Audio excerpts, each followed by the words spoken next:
Muy bien.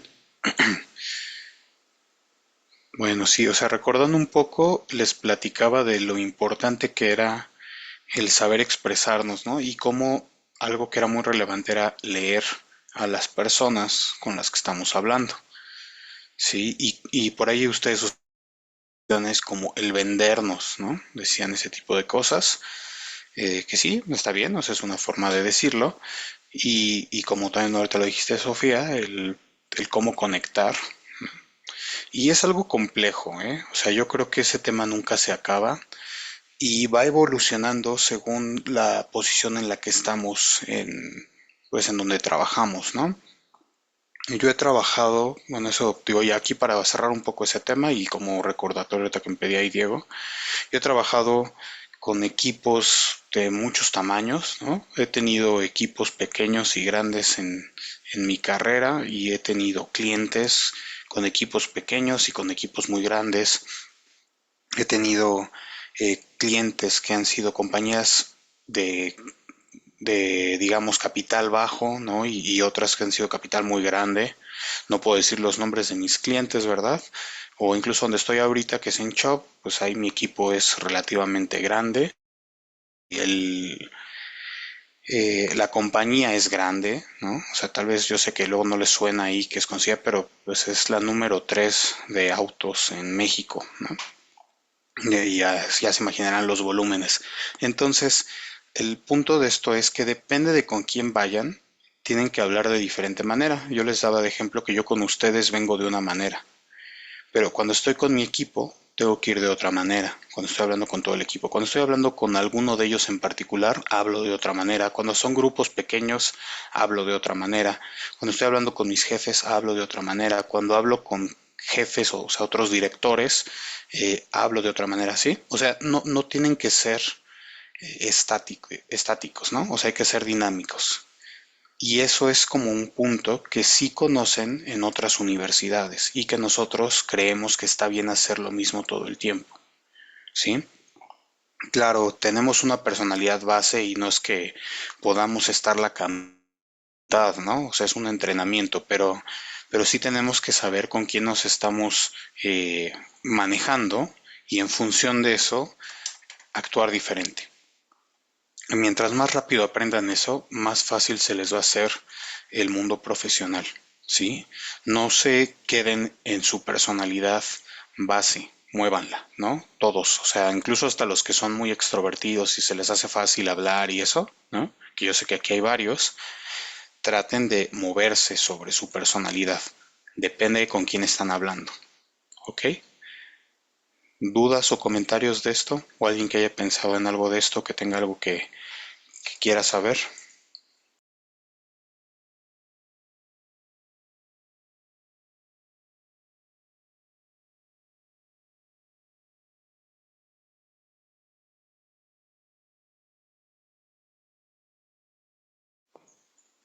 ¿No? Bueno, ok. ¿Se dan cuenta? Hoy les abrí el chat y es porque sabía que iban a aprovechar ahí un poco para escribir y es porque quiero ahorita su participación, ya sea que lo hablen o que lo escriban. A mí me gusta más que hablen, ¿no? Pero como ustedes quieran, ¿no? Eh, a ver, ya platicamos de productos. Por ahí Eric les va a estar hablando de la reserva Sonor, ¿sí? Y yo les voy a estar hablando de la reserva de riesgos en curso. Entonces, ¿ustedes cómo definirían en general qué es una reserva? Hablando de seguros, ¿verdad?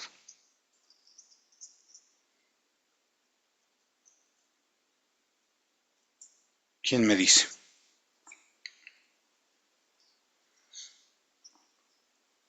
O ideas, palabras.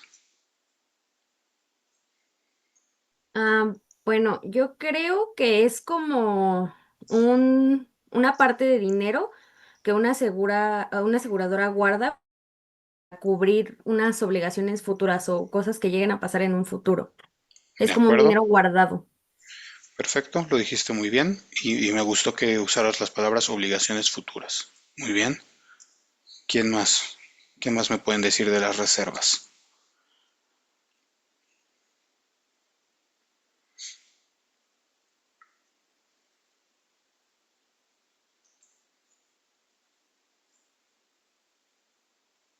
Ya, es todo lo que me pueden decir de las reservas. Provisión, de acuerdo, que así le decimos luego en otros países, provisión. Mande, ¿alguien iba a decir algo? También se puede ver como un monto que tiene como función el amortiguación de alguna contingencia o justamente sí, las obligaciones que tiene que cumplir en un futuro. De acuerdo, muy bien. Por alguien pone imprevistos. Capital, eso no estoy muy seguro. Provisión contable y financiera que garantice, ok, garantizan tener capital, más o menos. Por ahí alguien había alzado la mano, perdón, pero me entretuve leyendo. Así yo, es como el dinero que debe tener la compañía como para asegurar que no se va a ir a la quiebra cuando lleguen como siniestros muy grandes. Bueno, yo lo veo así. Ok, son importantes para garantizar la solvencia de la compañía. Ok, ¿qué creen? Que como fondo de oro para enfrentar siniestros. Ok, recursos que nos garantizan solvencia de eventos futuros.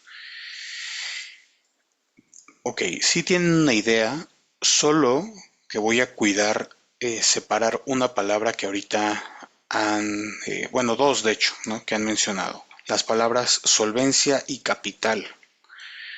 Bueno, para una institución de seguros, la solvencia es muy importante, pero ser solvente, o sea, no significa, o sea, todo el dinero a la mano, ¿verdad? Por ejemplo, yo puedo decir, soy solvente, ¿no? En mi vida personal, porque voy pagando todas mis deudas, ¿no? Por ejemplo, voy pagando mis tarjetas de crédito, voy pagando hipoteca o renta, ¿no? Voy pagando mi comida, mi transporte, ¿no? Todo ese tipo de cosas, ¿no? Voy pagando mis viajes, voy pagando préstamos, lo que yo quiera, ¿no? Entonces, soy solvente porque pago todo eso, ¿no? Ahora, pero eso no significa que si yo tengo 1,000 pesos, ¿no? Y mis deudas al mes, por ejemplo, son de 100 pesos, pues siempre voy a estar cargando con 1,000 pesos, ¿no? Como que para qué si mis deudas son de 100 pesos, ¿sí? Entonces, ¿estoy siendo solvente? La respuesta es sí, pero ¿eso es lo óptimo? No necesariamente, ¿verdad? Como que si tengo 1,000 pesos y mis deudas son de 100, pues ¿para qué? Pues si solo necesitaría guardar 100. ¿Están de acuerdo? Y eso lo hacen ustedes, ¿no? Pues ustedes separan dinero y dicen, ay, aquí está para mi transporte, aquí está para los viernes, ¿no? Para los sábados, aquí está para los novios, novias o lo que quieran, ¿no? Y separan ustedes su dinero.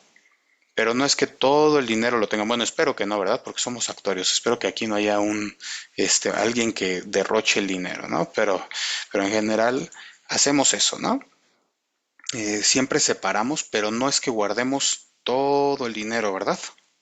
Ok, entonces, por eso es que les dije que quería separar esas dos palabras, capital y solvencia. ¿Va? Entonces, cuando hablamos de capital, estamos pensando en todo ese dinero. Yo no tengo por qué guardar todo ese dinero. Y la otra es solvente. Si yo estoy pagando, en mi ejemplo, los 100 pesos, yo sigo siendo solvente. Ahora, ¿cuál es el problema en seguros? Que esos gastos, como bien lo estaban pensando, hay imprevistos y cosas así, pues sí, o sea, aunque yo tenga calculado mis deudas normales de 100 pesos, pues de repente en seguros nos va a llegar una deuda más grande, ¿no? En algún mes de 500 pesos, por ejemplo. Y pues si yo estaba acostumbrado a traer siempre 100 pesos, pues me va a faltar dinero, ¿verdad? Bueno, entonces, nada más para distinguir.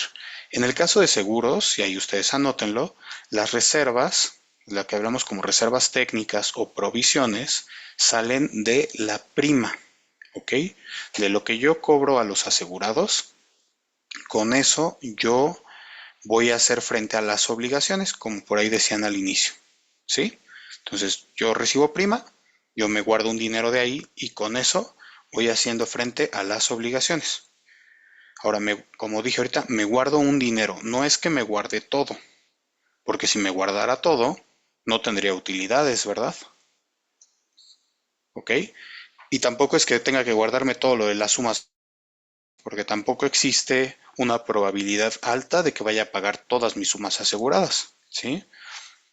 Entonces, cuando yo pienso en un riesgo alto, un ejemplo sería incendio, ¿no? Ustedes que les gustó incendio, que varios hablaron de incendio ahora en el análisis que hicieron, en la presentación, eh, no es que todo el tiempo yo espere incendios, ¿verdad? O que yo todo el tiempo espere que se agote mi suma asegurada de esos incendios, ¿sí? Entonces yo reservo un pedazo para cubrir en promedio mis obligaciones, pero hay veces que se me va a ir más lejos. Entonces ahí es donde entra mi componente de capital y de solvencia.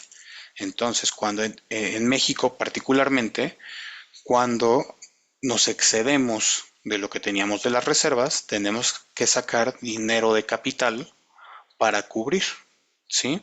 Entonces, por eso quise hacer separación de lo que es capital y solvencia y las reservas.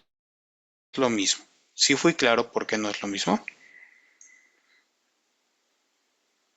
Sí. Bueno, ok, bueno, esa es un poco la introducción, ¿no? Platicada. Ahora vamos a ver lo que nos dicen los documentos, para que no se queden nada más con lo que les digo. Acuérdense que yo en el Classroom les puse material, aquí hay uno que dice cálculo de reservas técnicas y les puse eh, todos estos puntos, ¿sí? Ustedes ahí vayanle picando, pero ahorita me quedé en la circular, en el título 5, capítulo 5.1, y vamos a hablar nosotros de la reserva de riesgos en curso, ¿ok? Ustedes ya conocen esa reserva. ¿Cómo les dijeron que se llamaba cuando lo veían en vida?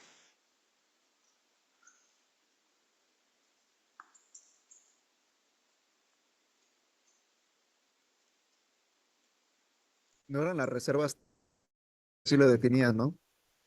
¿Por ahí va? ¿Qué nombre les decían? Que calculaban la reserva que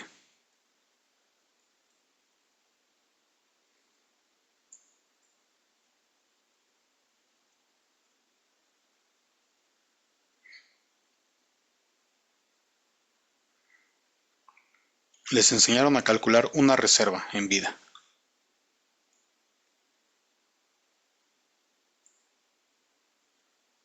No, no es la técnica, no, no es supervivencia. Supervivencia es un tipo de seguro en vida, ¿no?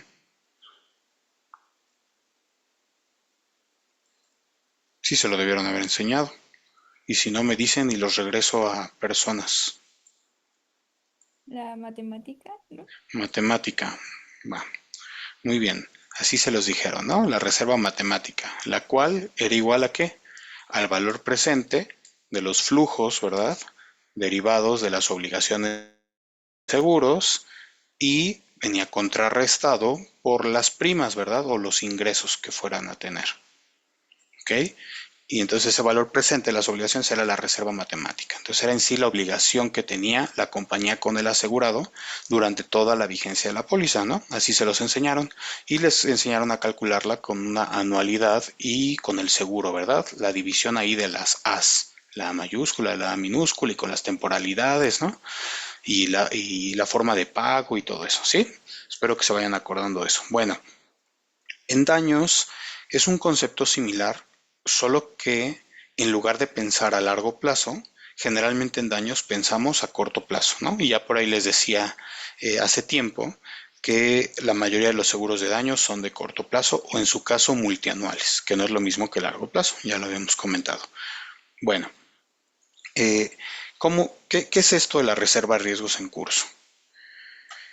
Entonces aquí me dice, vamos a definirlo. Dice que la reserva de riesgos en curso tiene como propósito cubrir valor esperado, ok, eso ya lo había dicho, valor esperado, de las obligaciones futuras, eso me lo dijeron ustedes ahorita, derivadas del pago de siniestros, beneficios, valores garantizados, dividendos, gasto de adquisición, administración, así como cualquier otra obligación futura derivados de los contratos de seguro. O sea, si yo tengo una póliza, todo lo que pueda generar de salidas, ¿verdad? De dinero, esa póliza, yo lo tengo que tener previsto en mi reserva. ¿En cuál reserva? En mi reserva de riesgos en curso. ¿Ok? Pero y entonces eso ya como que ya les suena que ya medio lo habíamos visto, ¿no? Cuando nosotros hablábamos eh, en algún momento del devengamiento, yo les ponía el ejemplo de que decía, pues si la póliza tiene un año de vigencia y la prima vale 1,200 pesos, y yo les decía, ¿cuánto se devenga al mes? Y ustedes ya hicieron examen de eso, que por cierto les fue bien en general, ¿no? ¿Cuánto valdría al mes? Una póliza, prima emitida 1,200 pesos de un año, ¿cuánto se devenga cada mes?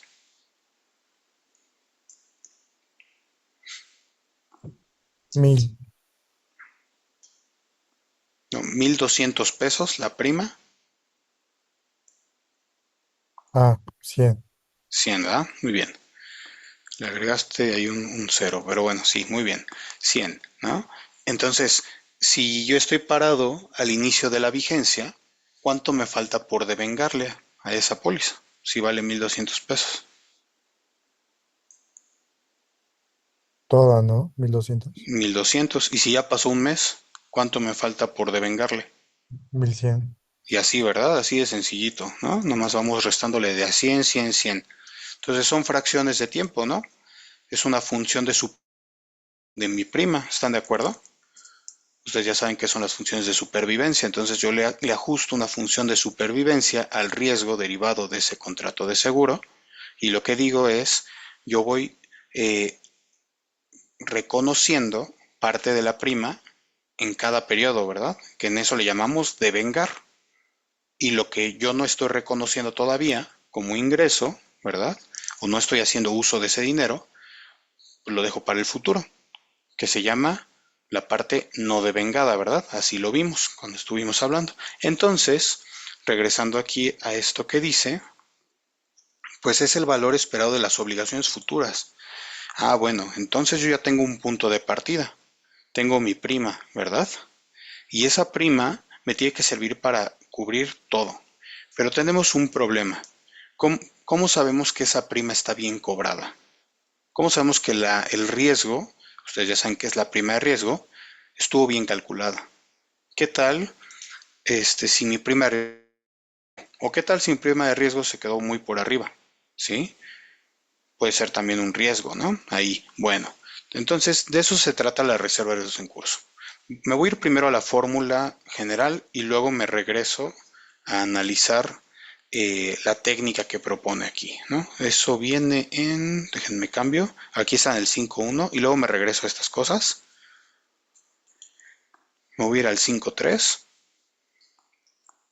y me voy a ir aquí abajo. Después nos regresamos, ¿va? Ahorita no se preocupen por todo lo que está aquí arriba. Listo. Esta es mi fórmula de la reserva de riesgos en curso, así de sencillita. Y dice, la reserva de riesgos en curso será la que se obtenga de multiplicar la prima de tarifa no devengada. Ok, prima de tarifa, ustedes ya saben qué es, ¿verdad? Estamos hablando de la prima de riesgo más los recargos, ¿sí? Que sería gasto de administración, costo de adquisición y utilidad, ¿verdad?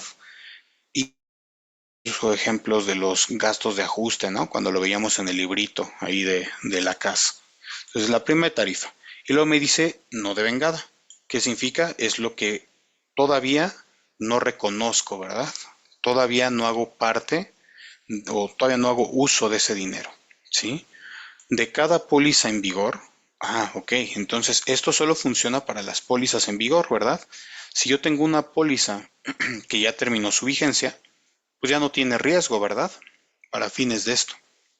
¿Por qué? Porque como ya no está viva la póliza, ya no me va a llegar una reclamación, ¿sí? ¿Ok? Y dice que esto es multiplicado por el índice de siniestralidad última total. ¿Ok? ¿Qué es eso de índice de siniestralidad última? Lo vamos a ver cómo se calcula, pero sería la parte de mi prima que se convierte en siniestros, ¿sí? Eso es un índice, ¿no? Un índice de siniestralidad última es cuánto que yo tengo se va a convertir en siniestros. Y luego te dice más el porcentaje de gastos de administración. Este ya lo conocen ustedes, ¿no? Lo que necesitamos para administrar todas nuestras pólizas. Y dijimos que por ahí podría ser desde cosas como computadoras, rentas, ¿verdad? Los sueldos, etcétera, todas esas cosas. Todo eso pues para cada póliza que yo tenga, me genera un gasto, ¿verdad? Entonces lo tengo que tener en esta provisión, ¿sí? Y a ese resultado dice que se le sumará el margen de riesgo. Ese margen de riesgo, por el momento, hablemos de que el margen de riesgo es un pedazo, ¿no?, que le vamos a agregar por cierta seguridad. Luego platicamos qué es esto, ¿ok? Entonces, la parte de la reserva de riesgos en curso sería igual, y veamos la fórmula, dice que es igual a prima de tarifa no devengada por FSRRCBEL más alfa. Bueno, FS, bueno, es el índice de siniestralidad, ¿no? Factor de siniestralidad. Aquí le llaman índice, ¿ok? Luego dice RRC, o sea, de la reserva de riesgos en curso. Y luego dice BEL. BEL significa mejor estimador en inglés. Best Estimate of Liabilities, ¿no? Eso es, Best Estimate of Liabilities. Se los pongo aquí. ¿Ok? Best Estimate of Liabilities. ¿Ok? Que es el mejor estimador de nuestras obligaciones. Y alfa, que se refiere al gasto de administración. ¿Ok? Entonces, si se fijan, ¿qué estamos reservando en este ejemplo? De la prima de tarifa no devengada nos estamos quedando con la parte de siniestralidad, que es ese FSBEL, que ese producto, ¿a qué sería igual? Tarifa no devengada por FSBEL, ¿de qué prima estamos hablando? ¿La prima de qué? ¿A qué sería equivalente?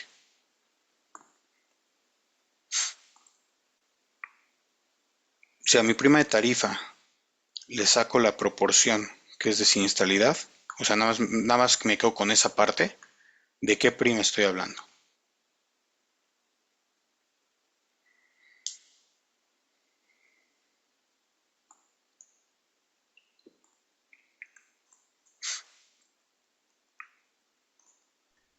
¿No sería de la prima de riesgo? Sí, exacto. Gracias, Miguel. Sería la prima de riesgo. Entonces, la primera parte, cuando nosotros lo desarrollamos, ¿no?, prima de tarifa no devengada por SFSBEL, me daría mi prima de riesgo no devengada, ¿verdad? O sea, estoy pensando el riesgo que me queda relacionado a esa póliza en vigor. ¿Ok? Y luego cuando multiplico la segunda parte, prima de tarifa no devengada por alfa, pues estamos pensando en los gastos que todavía no he tenido, ¿verdad? O sea, la administración futura de esa póliza. Y entonces me van a decir, a ver, pero si la prima de tarifa dijimos que era igual a la prima de riesgo más la parte de gasto de administración, más los costos de adquisición, más la utilidad, entonces, ¿qué le pasó a los costos de adquisición y a la utilidad? Bueno, en el caso de la reserva de riesgos en curso, vamos a pensar en la naturaleza de una póliza en general. ¿Cómo funciona? Yo emito una póliza como aseguradora y normalmente el agente es quien me consiguió el negocio, ¿verdad? Pero el agente me va a decir, pues págame, ¿sí? No me va a decir, pues ahí me lo vas pagando en partecitas en el año, ¿no? Es decir, págame. Bueno, entonces lo que sucede es que en el momento de emisión, a la gente esa comisión, ¿sí? O al menos se reconoce esa salida de dinero. Entonces no tengo por qué reservar una obligación que yo ya cubrí con el agente, ¿verdad? Entonces los costos de adquisición no los puedo reservar en este ejemplo. Y luego, la utilidad. ¿Ustedes se guardarían la utilidad? No, ¿verdad? O sea, ustedes dirían, pues si ya sé cuánto voy a tener de utilidad, pues mejor de una vez lo reconozco, ¿no? ¿Para qué quiero tener guardado el dinero? Mejor lo uso. ¿Ok? Entonces la utilidad tampoco va a ser parte de esa reserva. ¿Ok? Entonces al final solo nos interesan esos dos conceptos, siniestralidad y gasto de administración. Ahora yo sé que ustedes a lo mejor ya lo están pensando y me van a decir, pero en el caso de vida yo me acuerdo que también en la reserva matemática tenía que meter los costos de adquisición, ¿no? No sé si alguien de ustedes ya lo había pensado, se había acordado de eso. Sí, la respuesta es sí.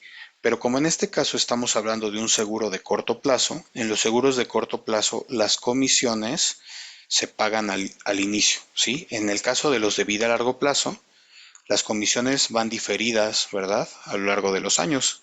A veces duran hasta 3 o 5 años los pagos de comisiones hacia la gente, ¿sí? Bueno, es lo normal, ¿no? 3, 5 años. Entonces ahí sí hace sentido que mi provisión considere años futuros de esas comisiones, ¿sí? Pero en corto plazo, como todo ya lo reconocí desde el inicio, no tengo por qué reservar una obligación por comisiones porque ya se cubrió. ¿Fui claro? ¿O alguna duda?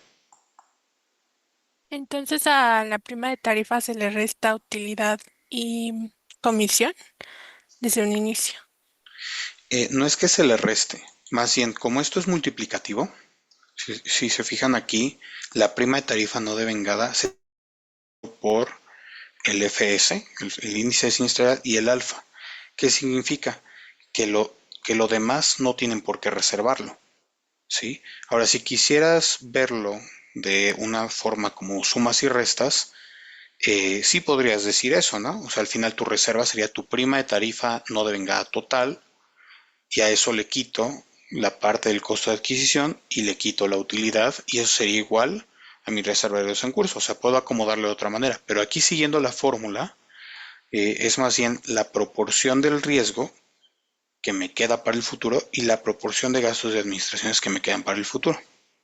¿Sí, Alessandra? Sí, justo. Ok, y ahora sí Gracias. dije bien tu nombre, ¿eh? Que no me regañes. No, no es cierto. Bueno, ok. ¿Y por qué hablo de cada momento del tiempo? Prima de tarifa no devengada, como ahorita me estaba contestando Elías. Al inicio de la póliza, pues mi riesgo es completo, ¿verdad? Pero cuando ya pasó un mes, pues yo sigo teniendo una parte del riesgo. ¿Cuánto? Por ejemplo, en el caso que les decía, 11 doceavos de esa prima, ¿verdad? Entonces mi prima de tarifa no devengada, en el ejemplo que les decía, era 1100, ¿no? Entonces significa que la reserva de riesgos en curso es valuable en cada instante del tiempo. De hecho, si yo quisiera, podría calcularlo de manera así tal cual instantánea, ¿no? O sea, yo podría decir, ¿cuánto vale tu riesgo en el día 50 con las 20 horas y 5 minutos y 10 segundos, ¿no? O sea, yo podría ser tan preciso como eso. Y podría decir, pues nada más cuento, ¿no? La proporción de tiempo que me queda y yo diría, pues esa es la parte no devengada, ¿sí? Pero ya en la práctica lo que hacemos, ¿no? Con un corte contable, ¿sí? Normalmente esto lo calculamos al final de cada mes. Y entonces ustedes espero que ya estén conectando ideas de cuando yo les ponía ahí una grafiquita, ¿no? Que les ponía unas líneas, ¿no? Y decía, ¿qué pasa si inicia la vigencia antes del periodo? ¿Qué pasa si inicia la vigencia durante el periodo? O si inicia al final del periodo o después, ¿sí? ¿Se acuerdan que les puse unas líneas ahí hace tiempo, ¿no? Bueno, pues en cada instante, que sería particularmente cada periodo contable, yo me paro y voy a revisar. A ver, voy a agarrar todas mis pólizas que estén vivas, ¿sí? Ahí saco mi base de datos, un select, ¿no? Asterisco from, tabla de pólizas, ¿no? Where, fin de vigencia, ¿verdad? Es posterior, o como le ponen ahí en lenguaje SQL, mayor o igual, ¿verdad? A la fecha de corte que estoy haciendo, mi fecha de evaluación. Mi inicio de vigencia sea anterior o igual a la fecha de corte, ¿verdad? Y entonces ahí yo calculo y le voy a poner esa prima de tarifa no devengada con la formulita que vimos, ¿no? Si se acuerdan, era una resta ahí de vigencias, ¿sí? Y de periodo, si se acuerdan de eso, por ahí la deben tener anotado ustedes. Y a eso le aplico mi FCBEL y su alfa, ¿ok? Ese concepto es mi reserva de riesgos en curso. Entonces, una forma fácil de decirlo, como se los mencioné al inicio, ¿no? Son las obligaciones relacionadas con mis pólizas en vigor.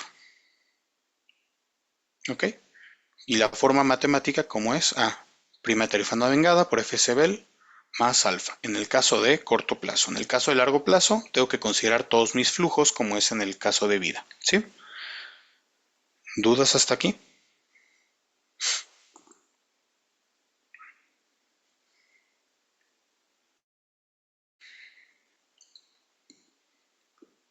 Todo bien, profe, gracias. Todo bien, muy bien. Bueno, entonces, y aquí nos dice exactamente qué es esto, ¿no?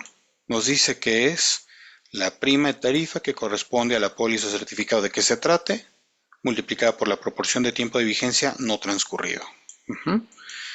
Y dice, en los casos en el que el riesgo no disminuya proporcionalmente en el tiempo o no mantenga proporcionalidad respecto de la prima, la comisión, o sea, la CNCF, asignará caso por caso un criterio específico para definir la forma en que debe realizarse el devengamiento de obligaciones dependiendo de las características de cada riesgo. Ok, esto les voy a mencionar un ejemplo muy sencillo y algunos sí se metieron a investigar cosas de agrícola y animales, ¿sí? No me acuerdo quién fue el equipo, pero alguien lo mencionó. Piensen, por ejemplo, en la que ustedes quieran. Las cosechas en general se esperan que produzcan en ciertos periodos del año. No es que todo el año estén produciendo, ¿verdad? Y sobre todo ahí seguro aquí alguien sabe más de eso que yo, pero no es que todo el tiempo yo pueda tener limones de un árbol de limones, ¿verdad? Cada cierto tiempo da los limones, ¿sí? Y eso aplica con cualquier cosecha, ¿no? Digo, hay unas que son mucho más rápidas, pero en general las cosechas tienen cierto tiempo, ¿sí? Entonces, eh, pues no me interesaría, por ejemplo, asegurar algo que todavía no voy a tener en riesgo. Imagínense cuál sería el principal riesgo de las cosechas o los principales riesgos de los que investigaron de eso. ¿Qué me pueden decir? ¿Qué riesgos podría tener una cosecha? Ay, yo no Bueno, a mí, investigué de eso. Ay, perdón. Ah, bueno, nos tocó investigar de eso ujú, y pues existen varios riesgos realmente. O sea, de hecho, irónicamente, hasta exceso de agua es riesgoso para tu cosecha. O sea, ok, sí necesitas agua, obviamente, pero cuando existen demasía, se ahoga ¿cómo se llama? Tu siembra. Entonces, pues hay muchas, como lo puede ser efecto sequía, las plagas, huracanes, cosas así. muy bien, muy bien. Y si también lo mismo me escriben acá. Y a ver si sabes la respuesta, Miguel. ¿Y las sequías pueden pasar todos los meses del año?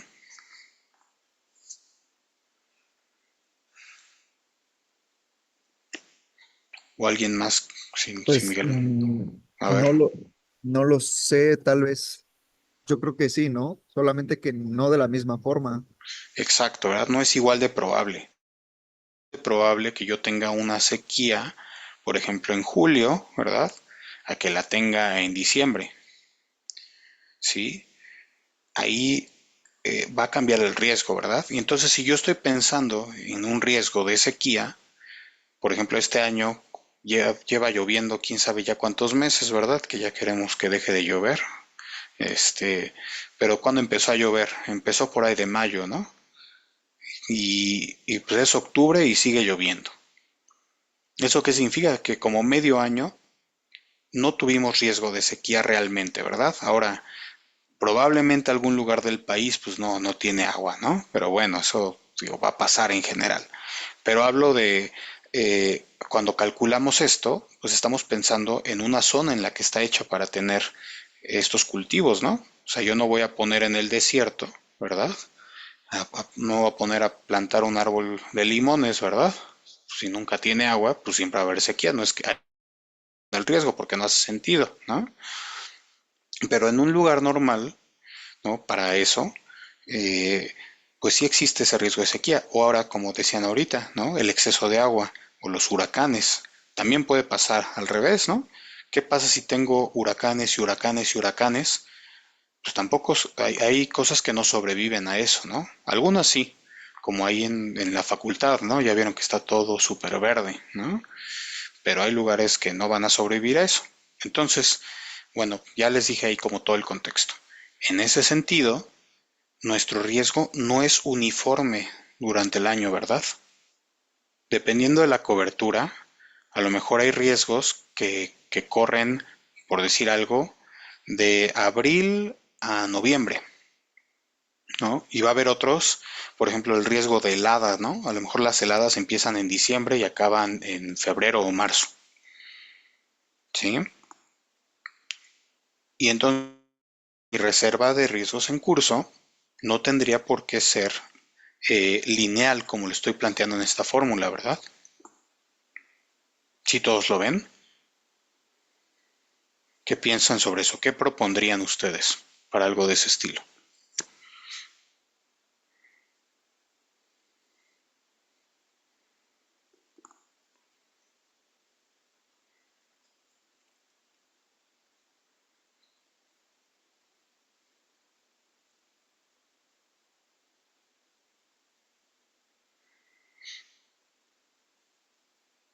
No propondrían nada. Como dice ahí, la comisión lo asignará, entonces se lo pedimos a la comisión y ya. Pedimos un actuario que nos ayude.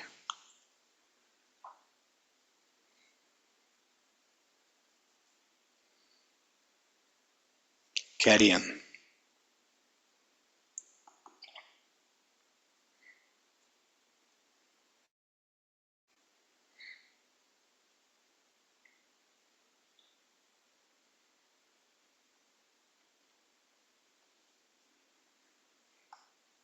Profe, ¿puede repetir la pregunta, por favor?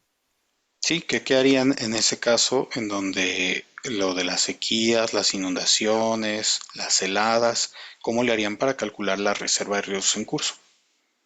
¿Qué propondrían? ¿Podría ser con datos históricos? ¿Ok? ¿Y qué harías con esos datos? Los filtraría con la ocurrencia, sacaría la frecuencia y la Ujú. severidad que hayan tenido para poder ver qué tanto impactan en un periodo de tiempo. Ok, vamos a suponer que te dice las heladas pasan entre diciembre y marzo. ¿Qué haces con la reserva de riesgos en curso? ¿Cómo la devengas?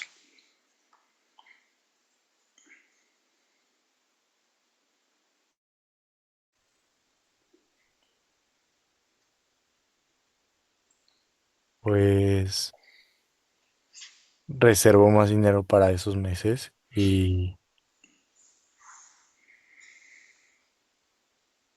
Y pues cuando no estamos en esos meses no necesitamos el dinero, ¿no? sí, Exacto, ¿no? Es el ejemplo de las vacas gordas y las vacas flacas, ¿no? Se han escuchado esa analogía, ¿no? Y si no, ahí búsquenla, pero dice que pues cuando hay comida y cuando no hay comida, ¿no? Busquen ahí esa frase, ¿no? O ese cuentito de las vacas gordas y las vacas flacas. Pero sí, a ver, por ejemplo, si yo estuviera llegando a diciembre, pues yo necesito todo mi dinero de las pólizas, ¿verdad?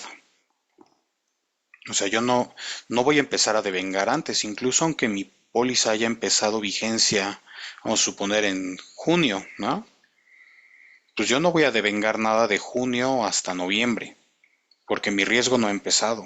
Mi riesgo empieza en diciembre. En diciembre empiezo a devengar. Y yo voy a devengar de diciembre a marzo, ¿no? Y ya, y me acabé el dinero en marzo. Y luego de marzo a junio, pues ya no tuve nada, ¿no? Esa sería una forma. ¿Hay alguien que difiera de lo que acabo de decir? ¿O alguien tiene otra idea? Pues, por ejemplo, siguiendo la línea de las cosechas, que puede haber que en los primeros 3 meses pase una sequía, en los otros 6 meses inundación, pues puede hacerse por etapas y por la exposición del riesgo. Por ejemplo, si usamos un cálculo abarrotero, pues por ejemplo 10 del riesgo en los primeros 3 meses, 30% en los otros tres y así puede. Muy bien. Sí, de acuerdo. O sea, podrías decir, bueno, a lo mejor junto todos los riesgos y veo cómo se comporta ya total, ¿no? Y a lo mejor nada más le voy, en unos meses le devengo más y en otros menos, ¿no? Ujú. Ok. Ujú, sí, Alessandra. Otra idea tienen.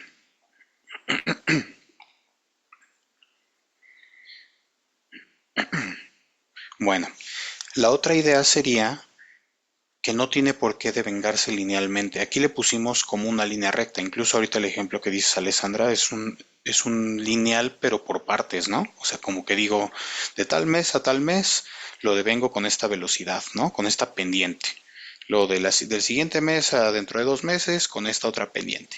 Pero no necesariamente tendría que ser lineal. O sea, podríamos ajustarle una función de devengamiento que corra desde el inicio hasta el fin de vigencia, en la cual sea con una curva, ¿no? La que a ustedes se les ocurra, ¿no? La que vean que ajusta bien. A lo mejor queremos una que sea más rápida o más lenta, ¿no? O queremos empezar a devengar hasta cierto momento de la vida y mientras no tocamos la reserva, como les decía, o devengamos poquitito los primeros 5 meses, ¿no? Y luego devengamos casi todo y al final nos quedamos con tantito, ¿no? Bueno, todo eso es válido.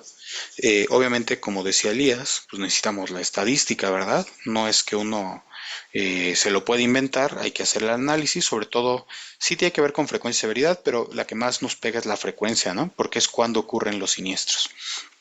Este, entonces, se vale que la función de no devengamiento no sea lineal, ¿no? Porque al final les digo, es una función de supervivencia. Con esto que acabo de platicar, ¿está claro para todos en sí lo que quiere cubrir la reserva de riesgos en curso? Sí, Muy bien.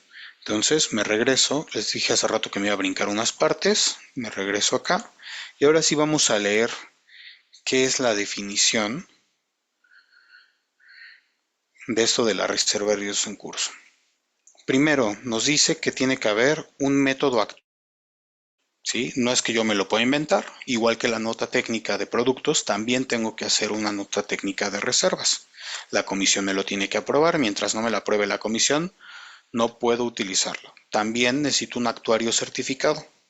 ¿Sí? El actuario certificado tiene que firmar. ¿Sí? Ya saben, de cuando hablo de la certificación, hablo de ante el CONAC y ante la comisión. ¿Sí? Y aquí ocupa varias palabras. Dice constitución, incremento, evaluación y registro. Bueno, constituir una reserva es la creo, ¿verdad? Voy a ponerle la creación de esa reserva. El incremento, ¿sí? Si antes yo tenía un monto y ahora subió, le pongo más. O si bajó, le pongo más. Sería un decremento. Aquí no dice incremento guión, bueno, slash, decremento, pero se refiere a lo mismo, ¿no? Luego, evaluación es, como les decía ahorita, en qué momento del tiempo estoy parado. ¿Sí? A eso se refiere la evaluación. Es un a cuando hablan, por ejemplo, de las casas, ¿no? De los créditos hipotecarios o de los departamentos, que el banco hace una evaluación, ¿verdad? Bueno, es un concepto similar porque aquí se está determinando cuánto vale el riesgo en un momento del tiempo, ¿sí? Y el registro es cómo lo vamos a contabilizar, ¿ok? Y dice que el monto de la reserva de riesgos en curso será igual a la suma de la mejor estimación. Ya hablamos de que es una mejor estimación. Estamos hablando de la prima de tarifa no devengada por el FCBEL más el alfa y de un margen de riesgo que les dije ahorita piensen que es como algo que le estamos poniendo extra. ¿Ok? Nos dice que la mejor estimación será igual al valor esperado de los flujos futuros de las obligaciones. Como bien me dijeron al inicio, estamos hablando de obligaciones. Y nos dice entendido como la media ponderada por probabilidad de dichos flujos. ¿Ok? Entonces estamos pensando en flujos medios. ¿Sí? Vean, porque estamos hablando de media ponderada. ¿Ok? No estamos hablando de un valor máximo, de un valor mínimo, de un valor total, ¿no? Estamos pensando en media ponderada, con la probabilidad, ¿sí? De dichos flujos. Y dice que se tiene que considerar el valor temporal del dinero, lo que ustedes hacían en vida, ¿verdad? Traer a valor presente esos flujos, con base en las curvas de tasas de interés libre de riesgo de mercado. No es con cualquier tasa de interés, es la de libre de riesgo de mercado, o sea, las gubernamentales, ¿verdad? para cada moneda o unidad monetaria. Bueno, si es dólares, pues tenemos que ocupar su propia curva, ¿verdad? Aquí nos dice con el proveedor de precios, esas son las empresas que se dedican a hacer esas valuaciones de las monedas, ¿no? Y generan unas curvas y con eso lo calculamos. ¿Ok? Y nos dice también las hipótesis y procedimientos con que se determinen los flujos futuros deberán ser definidos por la institución de su propio. O sea, lo que ustedes digan que se va a hacer, se tiene que hacer. Y aquí entra un poco una parte que es que la comisión no permite que una vez que se determinó una forma para calcular las cosas, uno la cambie. O sea, bueno, lo va a permitir, pero si cumple ciertos criterios que luego veremos, ¿no? Pero así de, digamos, de rápido, no es que yo diga, ay, como que ya no me gustó esto, bueno, vamos a evaluarlo ahora sí. No, tiene que hacer otra vez otro registro de la nota técnica que sustituya a la anterior y debe demostrarle a la comisión que el método nuevo aporta o es mejor que el método anterior, ¿sí? Entonces, aquí aguas, ¿eh? O sea, siempre lo que digamos que vamos a hacer es lo que tenemos que hacer, ¿ok? Y vean, nos dice, en el caso de las pólizas multianuales, que ya sabemos cuáles son las multianuales, ¿alguien me recuerda un ejemplo de póliza?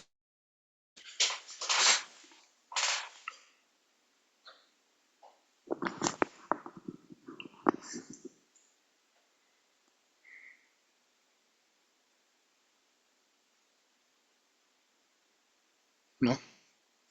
Un ejemplo de las pólizas multianuales que no son las mismas que las de largo plazo.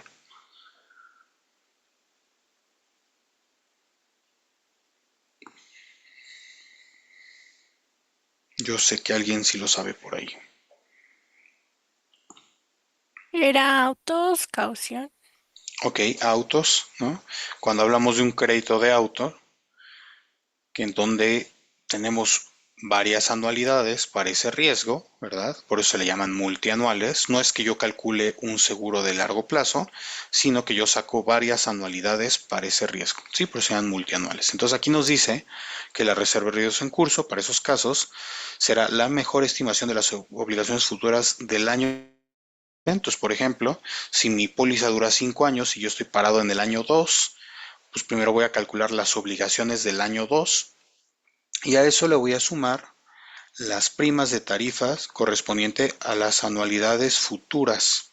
Entonces, en el ejemplo, si eran 5 años y yo voy en el año 2, al año 2 le calculo sus obligaciones futuras, así prima de tarifa no devengada de esa anualidad por el FCB y el gasto de administración, y a todo eso le voy a sumar las primas de tarifa de los años que vienen, o sea, del año 3, del año 4 y del año 5. Porque como esos todavía no están en riesgo, pues todavía no los puedo devengar, ¿verdad? Lo que acabamos de decir. ¿Ok? Y nos dice además que acumuladas con el rendimiento correspondiente a dichas anualidades. Acuérdense que cuando tenemos cosas de más tiempo, pues le vamos a generar cierto interés, ¿verdad? Por eso es que dice acumuladas con el rendimiento. Y al final dice que se le suma el margen de riesgo, que luego hablaremos bien de qué es eso. Y aquí nos dice pólizas multianuales, aquellos contratos de seguro cuya vigencia sea superior a un año, siempre que no se trate de seguros de vida a largo plazo o seguros donde las primas futuras sean contingentes y no se prevea su devolución al momento en que se extinga el riesgo. Esa es la diferencia, ¿no? Entonces aquí les digo, piensen que las multianuales es un riesgo que podemos dividir en varias anualidades, ¿no? En un seguro de crédito, por ejemplo, de auto, ajá, lo que hacemos es partirlo en anualidades. Y si yo en algún momento quisiera cancelar mi póliza y yo me quiero pasar con otra aseguradora, lo puedo hacer. Y entonces a lo mejor ya con esa aseguradora ya tengo los siguientes 3 años, por dar un ejemplo, ¿no? Entonces, eso es diferente a un seguro de vida, ¿verdad? En un seguro de vida, si yo digo quiero cancelar mi póliza, tengo que volver a contratar desde cero, ¿no? No es que yo le vaya a decir, ah, pues devuélveme todo lo que viene del riesgo futuro, ¿no? Calcúlamelo solo sobre estos 2 años, devuélvemelo de los 3 que vienen, ¿no? No puedo hacer eso, ¿ok? Esa es la diferencia. Y ya se me acabó el tiempo, pero ¿Dudas o comentarios?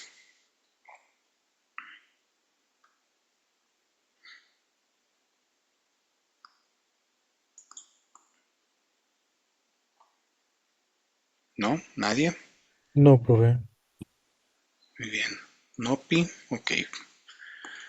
Ninguna. Bueno, esperemos que así sea. Ok. Entonces, así lo dejamos ahorita y el miércoles hablamos del método estatutario. Por favor, para el miércoles usen computadora, Excel, ¿no? Este no se los voy a subir, sino lo vamos a hacer en conjunto. Les voy a dar ahí tiempo para irlo haciendo conmigo. Y a lo mejor lo tenemos que hacer en 2 clases, ¿va? Entonces considérenlo, acuérdense su computadora y su Excel. Lo del método estatutario igual está en el capítulo 5. Sí, en el 5.3. Si se Ok, quieren ir adelantando, lo pueden ir leyendo ahí. gracias. ¿Ok? Bueno, Gracias, profe. Nos vemos. gracias, cuídense. Gracias, bonita noche. Igual. Gracias, Buenas profe. noches. Gracias, bye. Gracias.